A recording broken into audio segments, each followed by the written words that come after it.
প্রায় ৬-৭ মাস পর শপিং করতে বেরিয়েছি। প্রথমে প্রেগনেন্সি, তারপর সোনা পাপার ছোট, এই দুটি কারণের জন্য। তার বলে এই নয় যে আমি শপিং করিনি, প্রচুর শপিং করছি, বাট অনলাইনে যাই কিনছি অনলাইনে শপিং করতে করতে এমন অবস্থা হয়েছে যে ডেলিভারি বয়গুলো গেটের সামনে এসে ফোন করে, ম্যাডাম আমরা চলে এসেছি, আপনি টাকাটা নিয়ে চলে আসুন, পার্সেলটা নিয়ে যান। সে যাই হোক, এই যে দেখুন মিঠুন নিজের জন্য দেখছে, বলছি ওকে তুমি একটা প্যান্ট নিয়ে নাও, কিন্তু বহু খোঁজাখুঁজির পরও ও নিজের জন্য সিলেক্ট করতে পারেনি।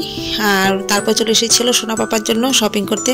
ফার্স্ট টাইম সোনা পাপার জন্য শপিং করতে এসেছি, বাট কোনো ছেলে বাচ্চার ড্রেস কিনবো, কারণ এতদিন মেয়ের জন্য শুধু কিনেছি, তাই বুঝে উঠতে পারছিলাম না যে কোনটা কিনবো, সিলেক্টই করতে পারছিলাম না। অনেক ঘাটাঘাটির পর তারপর নেওয়া হয়েছে। আর এই যে দেখুন কোথায় চলে এসেছি, শপিং কমপ্লিট। আর চলে এসেছিলো ফুচকা খেতে। তো ততক্ষণে ফোনও চলে এসেছে, সোনা বাবা কান্নাকাটি করছে, কারণ ওকে তো রেখে এসেছি। তারপর ঝটপট ফুচকা খেয়ে বাড়ির জন্য রওনা দিলাম। আর কি কি কিনেছি সেটা আপনার নেক্সট মিনি ব্লগে দেখতে পারবেন। আজকের জন্য